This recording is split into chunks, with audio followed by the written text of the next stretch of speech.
Now playing the Hook and Bridge podcast. I fucking love Kesha. I'm telling you, I'm the worst person to have a podcast. I can barely speak.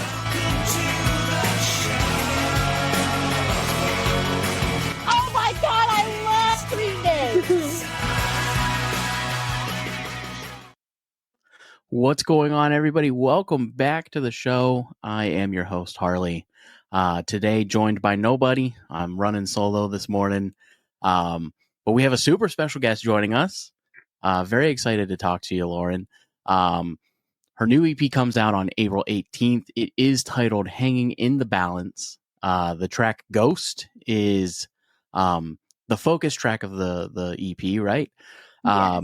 I really enjoy, like, it has this eerie undertone with a very pop heavy beat that runs throughout it. And then obviously your more pop centric vocals come through.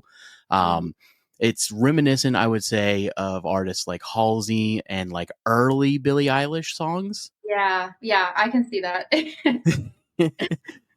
So it's a very cool track. I'm really interested in the production value on the entire EP and just the direction that you went with it.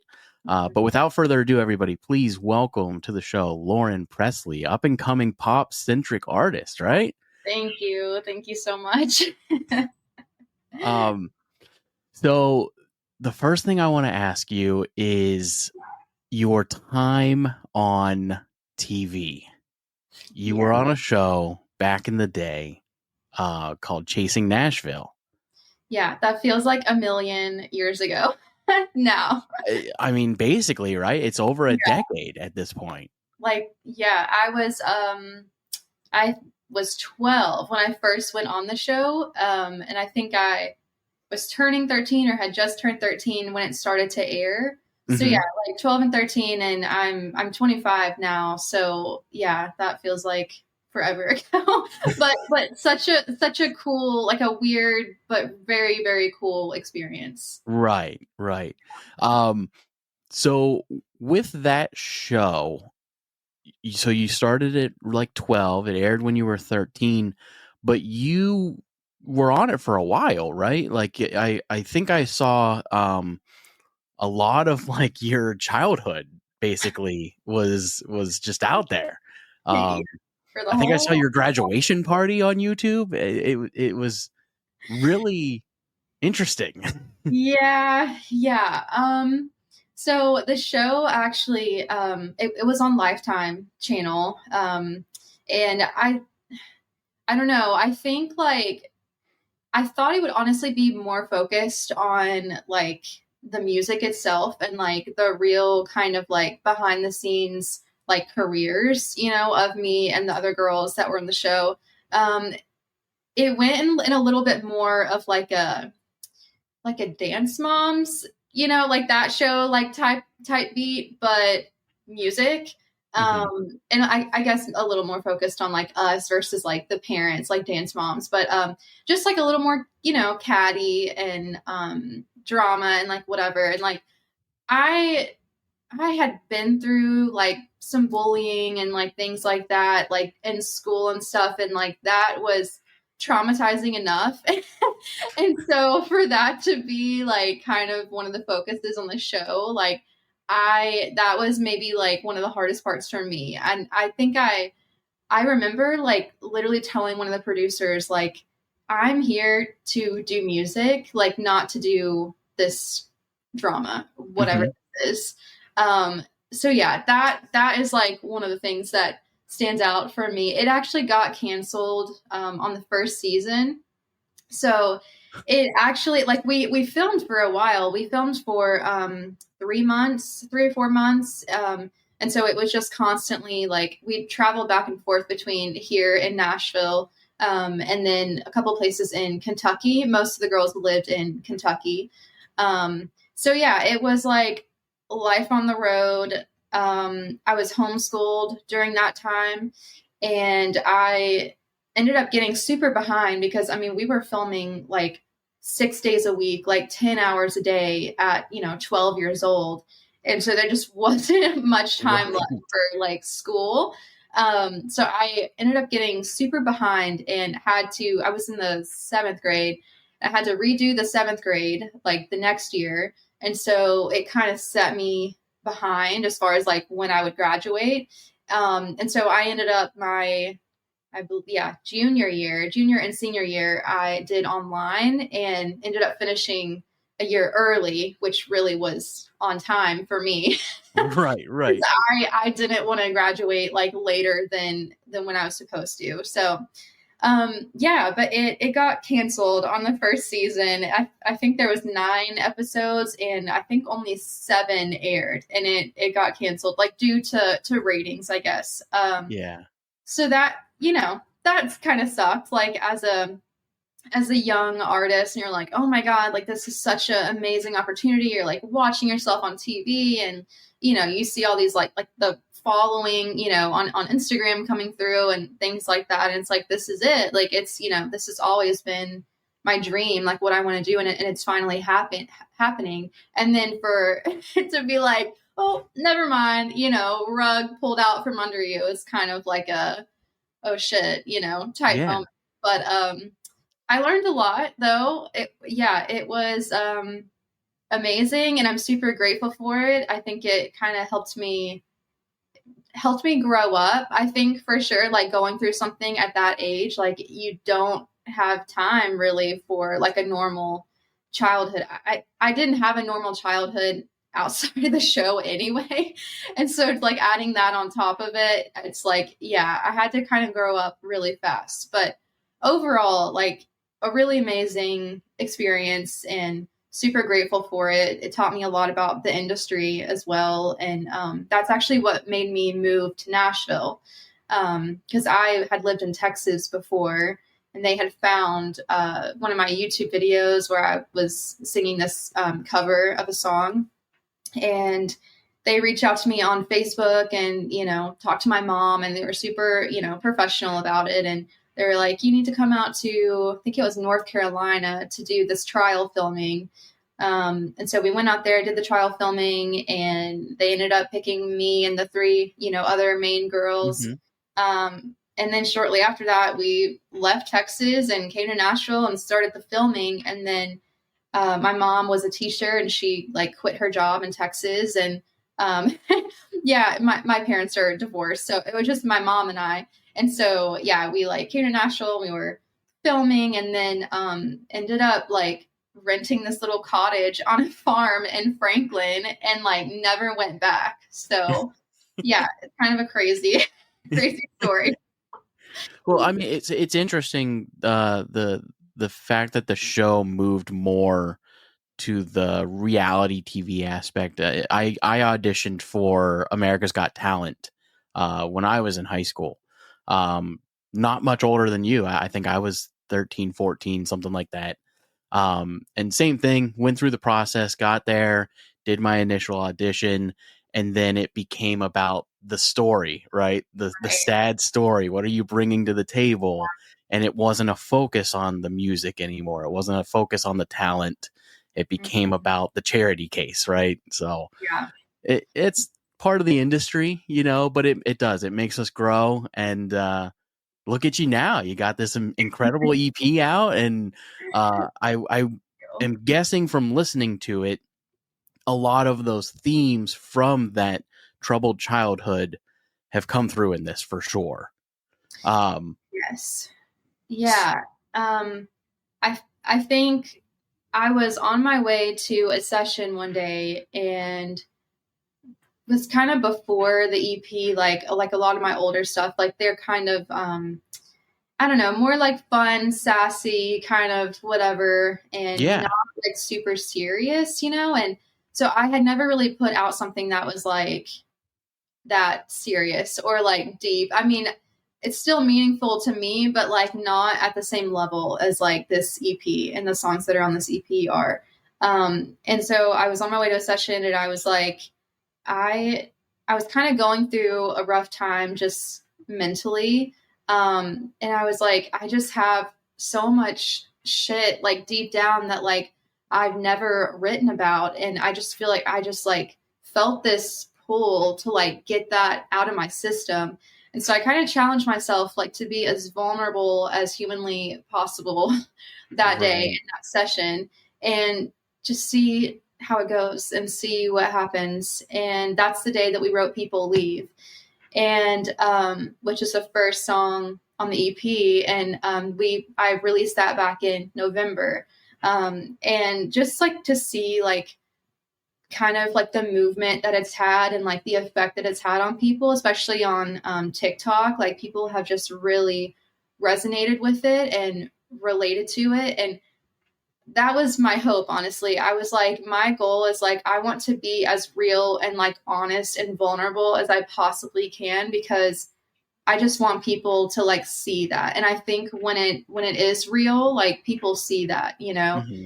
and I think they did, you know, thankfully. And people, it's just really meant a lot to me and to other people. I've gotten a few messages of people saying like, you know, they didn't want to be here anymore pretty much, and they came across my song on TikTok and they just felt super like connected to me and connected to the song and related so much, and that this like it's really helped them through this period. And that just like, I mean, it means so much to me, you know, just the song itself, because it comes from such a deep place within me. But then to see how much like other people like really connect with it too is like, oh, like, you know, like that's Yeah. really like the cherry on top for me. That's as songwriters, right? That's like our goal is providing people that relatability of being able to say like, hey, I also went through that, you know? Yeah. Um, Speaking of which, Ghost of Myself, the song Ghost, um, is a reflection of your inner dialogue, right? I feel like that's pretty obvious, and the change that you've went through as an artist of moving from country to pop to now this EP. It's been pushed as pop, and I get the reason behind it, but as a guitar player and as somebody who loves hard rock heavy metal music, Mhm. this falls much more in line with that movement of the early 2000s with like an Evanescence and a Paramore, Yeah. melodically at least. I think that your Yeah. vocals, just because of your strengths as an artist, are very poppy vocals, but it's this really cool blend. um, so that inner dialogue, how do you think that that song has kind of shined for you as an artist to kind of outline like where you've went from those early days? Yeah, I think to me, like the whole project is kind of, I call it personally like alt pop slash rock. Hmm. Like, I don't know. I feel like, and I'm just inspired by kind of all three of those genres. So, and that's just stylistically and sonically, like, that's just very me. And so I try to kind of mesh all of those into one for this EP. And I feel like some of the songs do lean more rock, you know, and then others lean more pop. Like People Leave, I feel like leans more in like the Evanescence. Yes, for sure. I've had so many people tell me that about People Leave, like that the what is the song, like Bring Me to Life, is that, Hmm. yes, by Evanescence. Like everybody's like People Leave remind me of this song so much. And yeah, I totally see that. But then on the other hand, like Ghost, for example, I feel like leans more like dark pop or alt pop. Yeah, um it's definitely dark. Like the yeah. tonality is dark. Yeah. Um, but production, there's still like there's this through line of like this distorted guitar, which is where I think the rock aspect is coming in. Um, Speaking of People Leave, there's a band that you've got to check out. It's called New Year's Day. I think you would absolutely love them. I've not heard of them. Yeah, it's right up your alley of it's a really great like mix of what you're doing. Um, Yeah. Okay. What were some of your influences though? Um, Rock it's influences. okay, Let's steer more towards rock. Okay. yeah. Yeah, I'm like, oh, there's so many. I think for rock, my main, like my like ride or die go to, especially like riding the EP, like Maggie Lindemann was Mm-hmm. like one of my references for like almost every session that I had. So yeah, a lot of Maggie Lindemann. Some of like Fletcher's stuff lean more Okay. in that kind of like pop rock area. So yeah. Um and then yeah, I guess most of the others are more pop, like Billy, Halsey, yeah. So oh, and Chandler Lighton, she is like I love her. She's actually based out of LA. And she is not like to like mega stardom yet, but like she will be. Like she's amazing and she is very like kind of alt pop as well, but like a little bit of rock. So I listen to a lot of her stuff too. So yeah, kind of all of those like meshed into one. Yeah, yeah, for sure. I like the Fletcher reference. Not too many people listen to Fletcher. I know. Well, yeah, she's another one that like she's not like a household name maybe yet, Yeah. but I love her. Yeah, honestly, I don't even really listen to a lot of like mainstream, artists anymore other than like Billy, Hmm. love Billy. But yeah, all my other people that are super inspiring and I look up to and reference and stuff, they're not quite to that level yet. And I don't know, maybe I just like feeling like I'm like on to them before like the rest of the world catches on. I don't know. Right. So it's no shock to me that you've loved music for so long. Your family has a very deep, rich history of music. Um, Tell us about the legacy of the Presleys. Yes. So I don't know this 100%. And I always say that disclaimer because I'm like, nobody come after me. But I think that we are related to Elvis. Yeah, somebody in my family had traced it and said that we were. I tried to trace it myself on like ancestry.com, but um, at the time, and this was years ago, so maybe it's different now, but at that time, like I had to have the names of like my great, great, great so and so, and like a bunch of birth dates and like death dates and names and things like that. And so I got kind of far back, but not far back enough to where it would connect to Elvis. And I kind of got stuck because I didn't have the information that I needed. But I traced it back enough to where somebody distantly in my family, they were born in Tupelo, Mississippi, which is where Elvis is from. And so I was like, that's interesting. Like that kind of makes me think that, yeah, I am. But yeah, I guess I don't go out like saying like, yes, I am because I don't have like the paperwork to like prove that. But yeah, my dad side of the family, like they pretty much all sing and are musically inclined. Like my grandmother, my dad's mom, she was in a choir, like almost her whole life, I believe. My dad used to sing when he was younger. He never really pursued it like as a career, but I mean, he was like an amazing singer. I mean, he totally could have if he wanted it. Um, Yeah. so yeah, it's kind of in the bloodline, I guess. Um, so I reference that because I think that I saw your family uh owned some sort of a music store, right? Um, not to my knowledge. Oh, okay, okay. Yeah, Different Presleys. different Presley. I think there is another Lauren Presley, like my exact name, that does music or used to do music. Not sure if they still are. So could be her or her family. I don't That's know. a very crazy coincidence. I know. And then like it also doesn't help the confusion that, Elvis's daughter is Lisa Marie Presley and my name is Lauren Marie Presley. same middle. Yeah. So like, yeah, sometimes it kind of gets confusing. So let's see here. I don't want to dive into the good stuff quite yet. Let's talk about the through line lyrically, because I love writing songs. The through line lyrically that I picked up when I listened to the EP. I listened to it probably 10 times. I'm really big about examining lyrics, and this one really spoke to me in the sense of it's about not being able to love yourself and the journey of finding the struggle of dealing with that, and also looking for the answers on why and how to get better. Am I kind of on the right page here?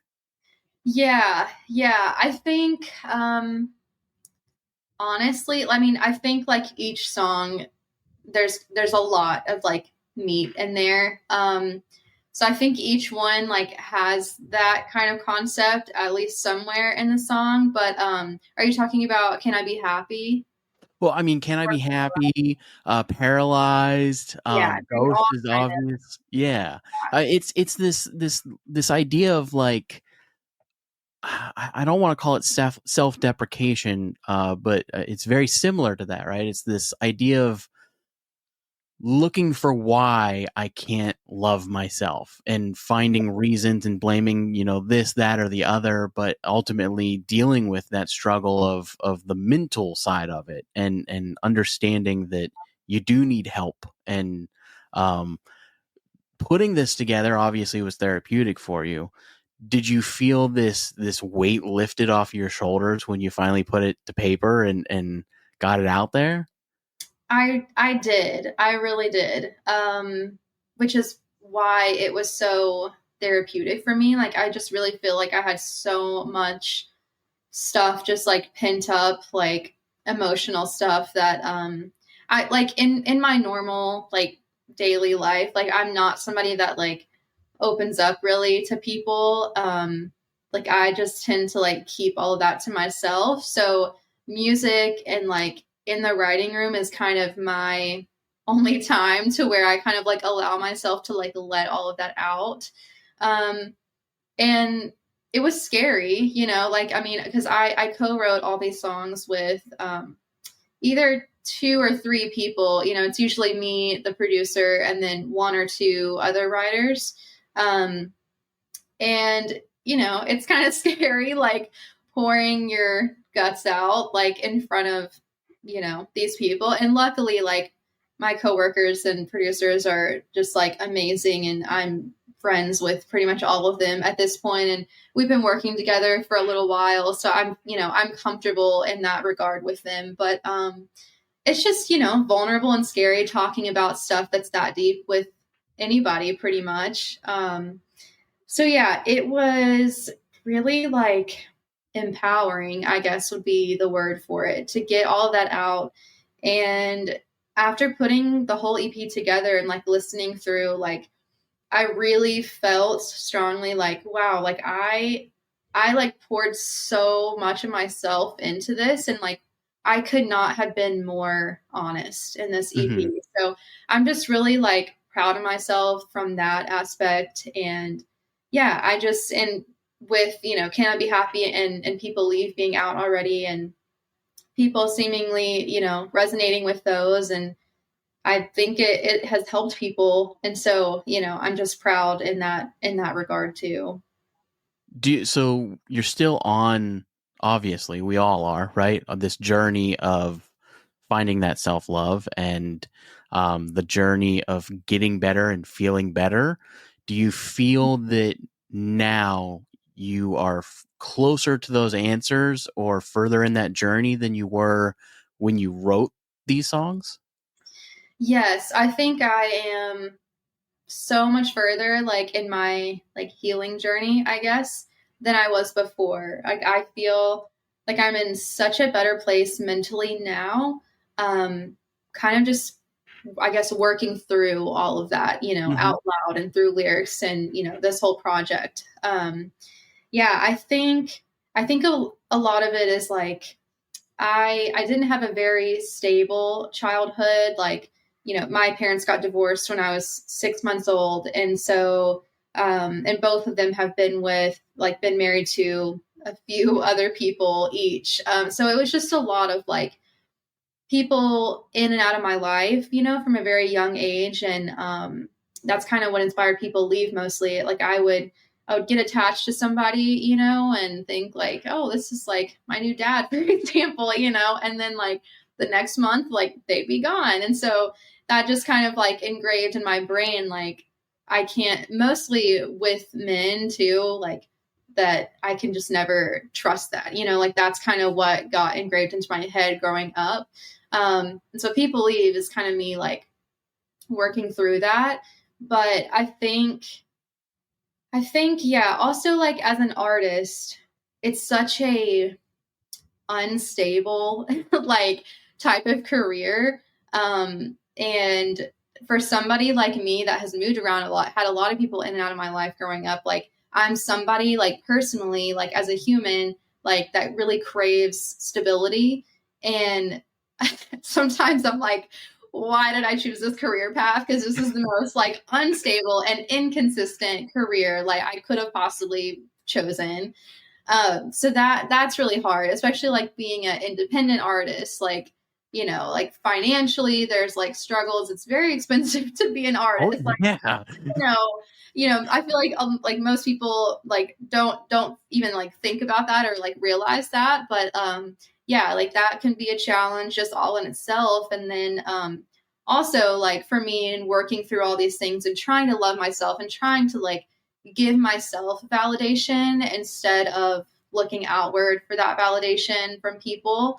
Um, that's also hard being an artist because like I'm putting it out there. I want to be a successful artist, but in order for me to do that, like people kind of have to like me and like my music and like, so yeah, I think all of that combined kind of is what inspired the EP. But now that it's all said and done, I feel like I have healed so much and honestly learned so much about myself throughout Mhm. this process. So And you've helped so many others too. I mean, it's a yeah. fantastic journey to be on.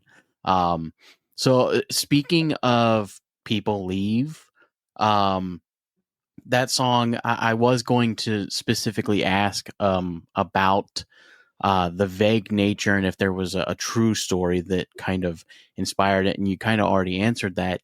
Um, I don't know. I'm a new dad.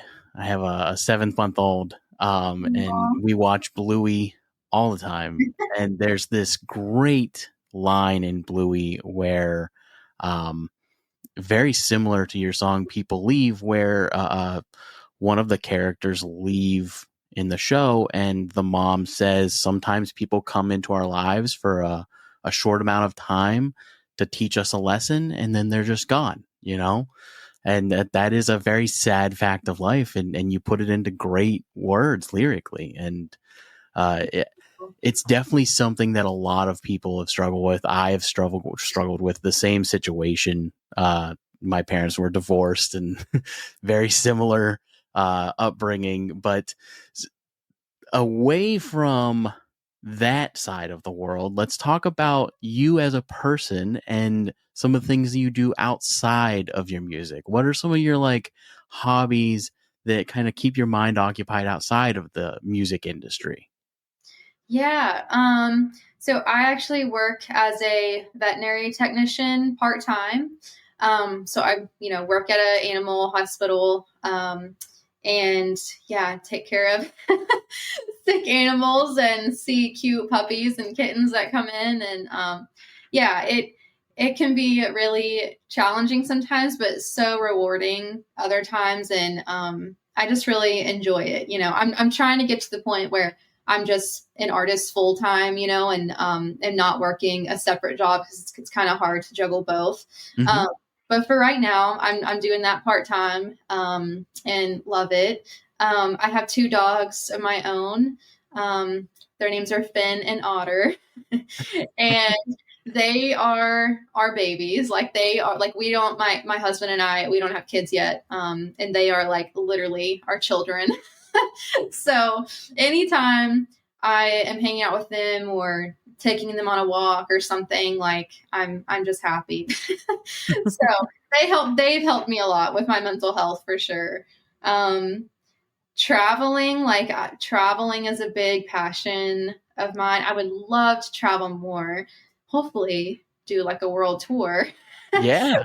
Would be amazing. But yeah, we're going to Greece this summer. Oh, that's Um, awesome. I know it's been like my number one dream place to like vacation to for my whole life. It's been like a dream of mine. So we're finally going for like 12 nights and doing some island hopping with my husband.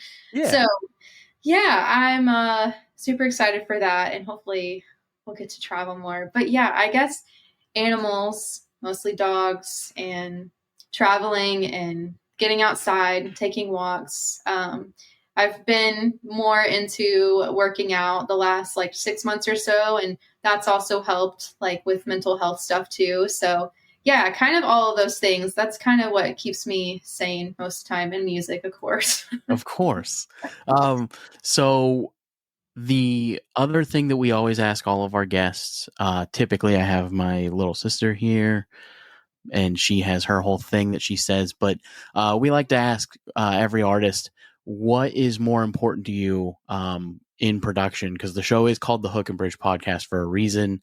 I am the hook. My little sister's the bridge, obviously, because she's not here, which is great for this situation, right? Because pop music doesn't really have bridges anymore. So, but What when is that? yeah, when writing music, though, I'm sure you've written a handful of bridges in your day. What do you find more valuable in the production process, the hook versus the bridge? Uh, um, I guess it really depends on the song, if I'm being honest, but I would lean more towards the hook.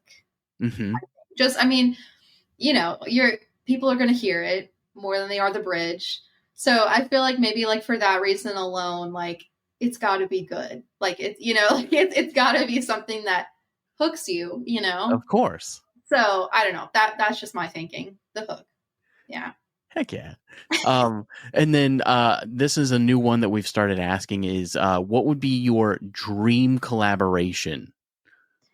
Oh my gosh. Um,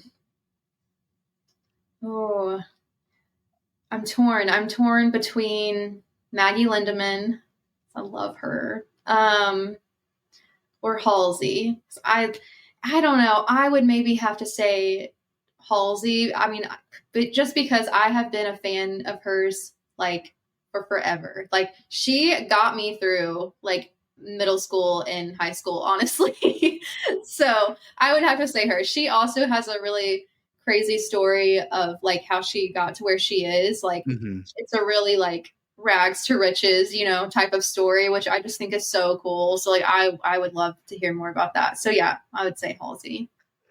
Yeah, I mean, I definitely like that was the first thing when I listened to your stuff was that you have this very Halsey vocal range, right? And the way that you inflect on words very similar. So it's clear that she's been a big influence in your music.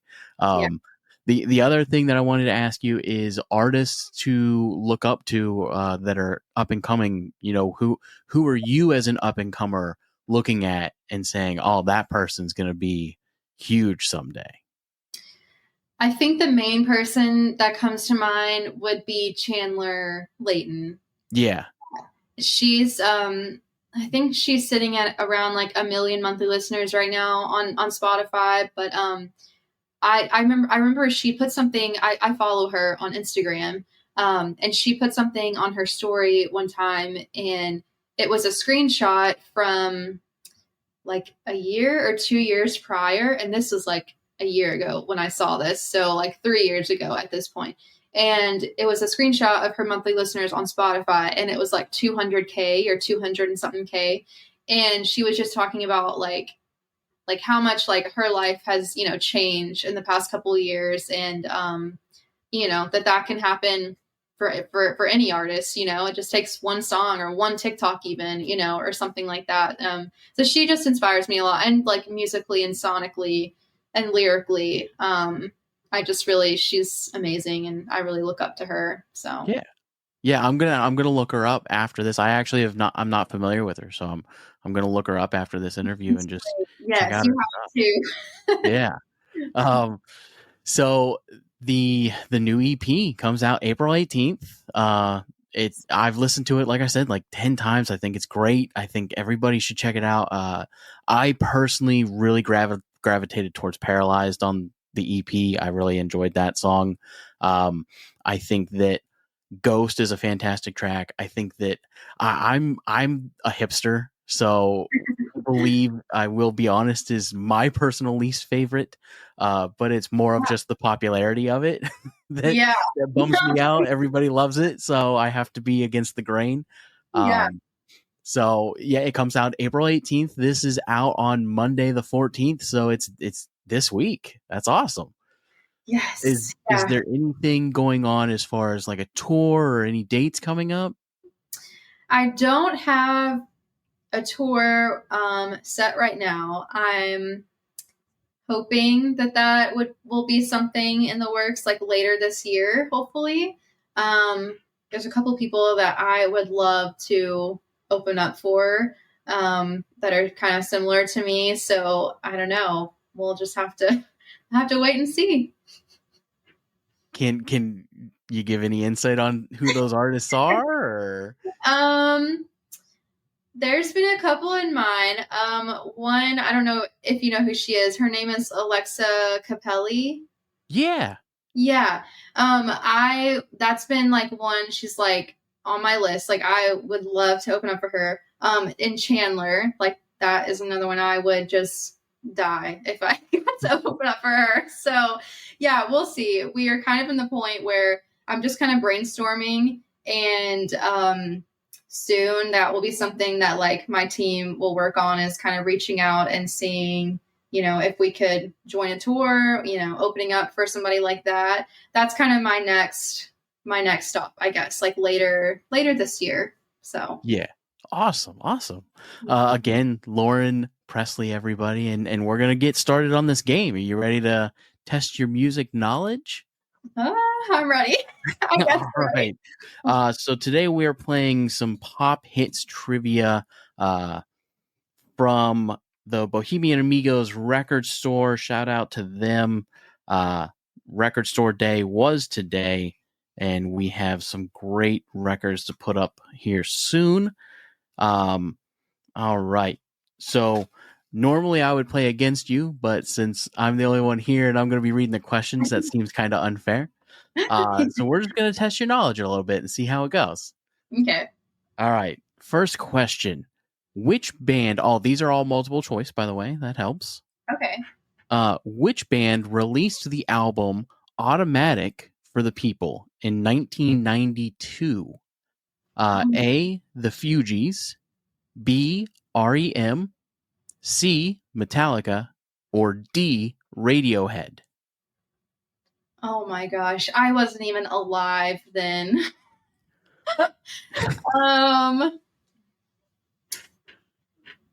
Metallica? It is not Metallica. It is REM. REM. Okay. Okay. I didn't think about that. So you said you're what, 25? I'm 25, so I was born in barely 1999, December 22nd, 1999. My little sister's 23. So I don't know what that was. 2002, 2001, something like that. So Yeah, something like that. these might be tough for you then. I know, I'm terrified. Let's see here. Okay, here we go. This is a little more your area of expertise. Terry Raymond IV is better known by what name? A, Nas, B, Ja Rule, C, Usher, or D, Neo? Terry Raymond. Oh my gosh. Oh my gosh, I don't know this either. This is so bad. Neo? Ooh, close. It is C, Usher. Sure. Oh, dang it. Okay. That's all right. We'll get you on the board. Okay. Let's see here. Yeah, you're definitely not going to know that one. I probably won't. You're probably right. Okay, here we go. House of Pain had a hit song in 1992. Was it A, Rhythm is a Dancer, B, Jump Around, C, Around the World, or D, Achy Breaky Heart? Pretty sure it's not D, because I'm pretty sure that's Billy Ray Cyrus. It is.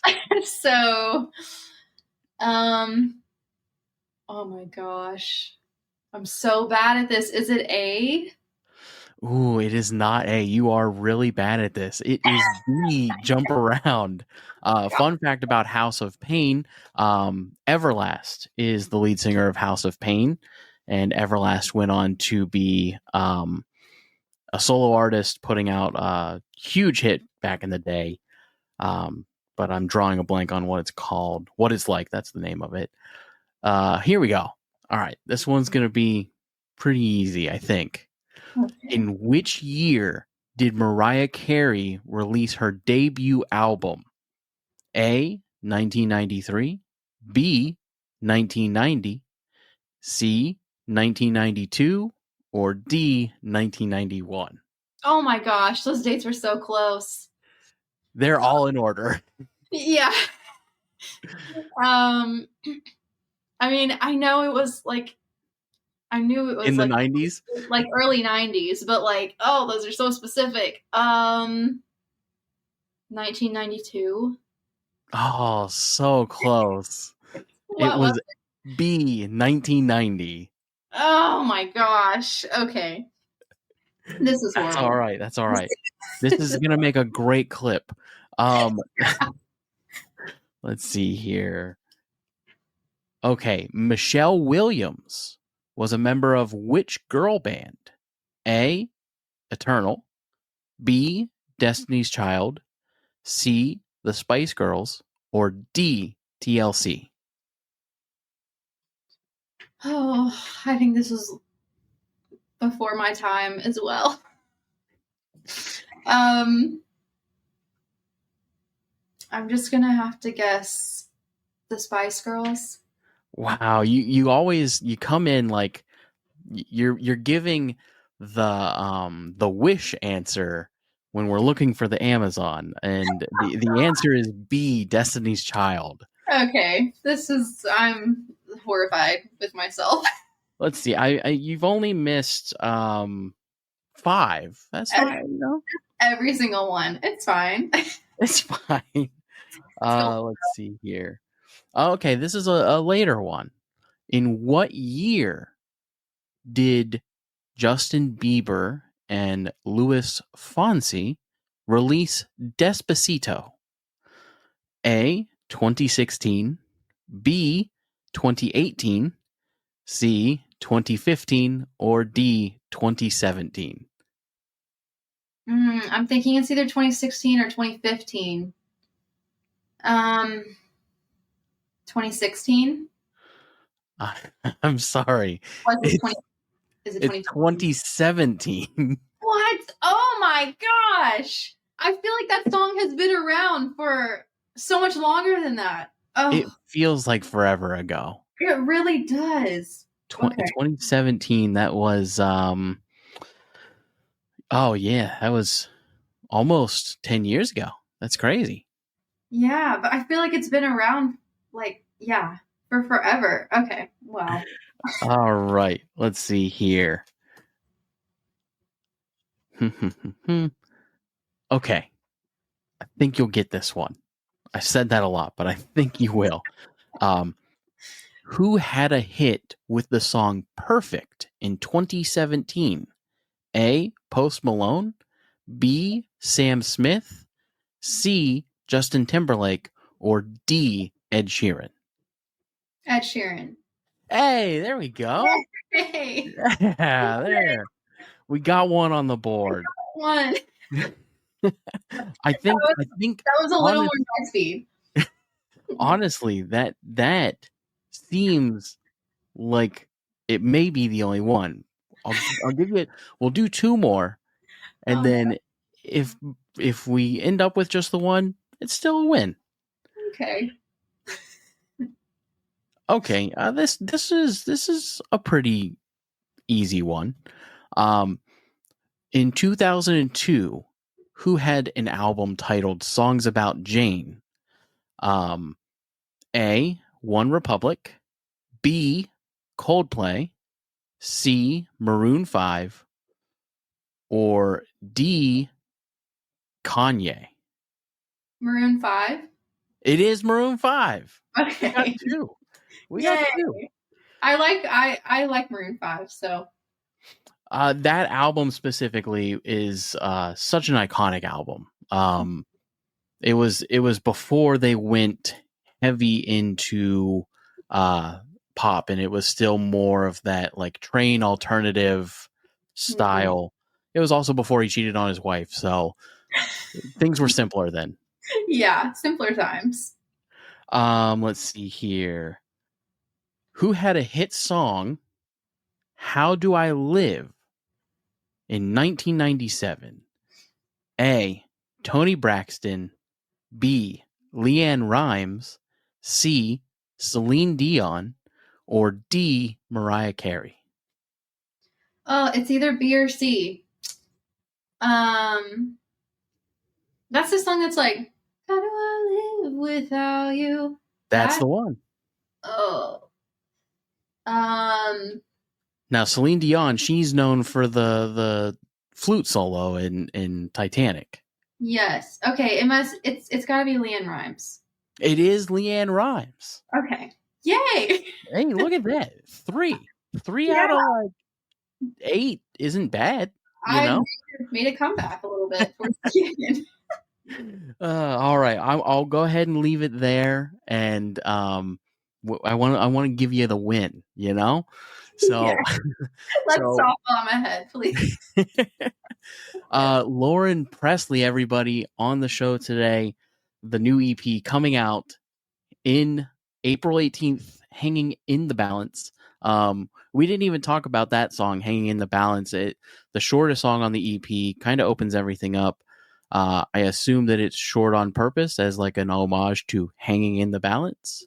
Yes, yeah, it is a prelude essentially. So, yeah, it kind of summarizes the whole EP in one and kind of prepares your ears for the rest of the EP. So, yes, that is the first track on the EP, and then People Leave, and then Can I Be Happy, and then Paralyzed, and then Ghost. Now, are you just kind of reveling in the success right now, or are you getting back onto the grind and starting to write more for the future already? Or are you just kind of sitting back and saying, let this grow for now? I I'm kind of like a workaholic, so it's been kind of crazy with the EP and trying to get everything ready and content and posting and marketing and all the things. And I have also I've still been writing for like what's to come after the EP. So like this month and next month I have a lot of sessions, but I'm thinking after May, like I'm thinking I'm going to just not do sessions and really just like live life for a few months. I can easily get stuck in this thing of like constantly writing, constantly trying to put out music, constantly like, doing the content and stuff. And then I'm like not living my life as like a normal human being. And I think that's super important to do as an artist so that you can live and have these experiences to, inspire you and to write about. So I'm trying to be better about that. So, yeah, I think I'm going to take a little bit of a break for a couple months. Yeah, that's awesome. It's definitely well earned, right? So the other question I have is, will there be any physical releases of this EP? As of right now, we don't have plans to.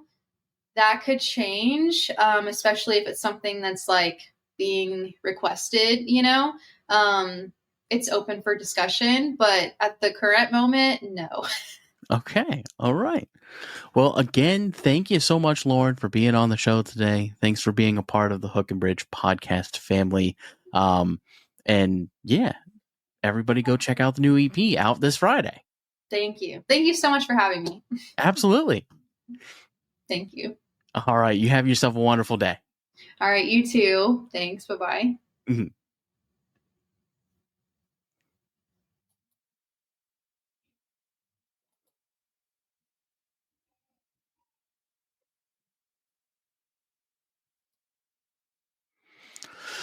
All right, everybody. That is the end of the show.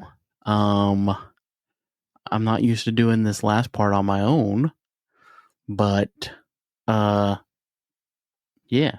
Check out the Instagram, the YouTube, the website, and if you like everything that we do, please, subscribe and follow and the notification bell and all that stuff that Taylor talks about every week. Yeah, appreciate all of the support, and it has been real. And peace. Thanks for listening to the Hook and Bridge podcast.